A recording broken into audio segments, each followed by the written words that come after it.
నీకు తెలియదు ఆయన మాట్లాడినట్టు. నీ కోసం, నీ పక్షంగా ఆయన మాట్లాడాల్సిన వాళ్ళతో మాట్లాడతాడు. ఆయన చేయాల్సిన విధంగా కార్యాలు చేస్తాడాయన. ఏం కంగారు పడాల్సిన అవసరంలా, నువ్వేం గందరగోళం అవ్వాల్సిన అవసరంలా.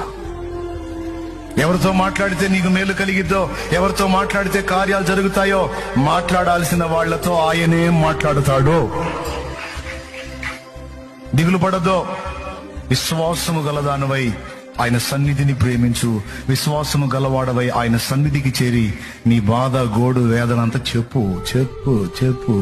మనుషులకు చెబితే ఓసారి వింటారు, రెండోసారి చెబితే ఈ మనిషి కనబడితే మైండ్ తింటున్నాడు రా అనుకుంటారు.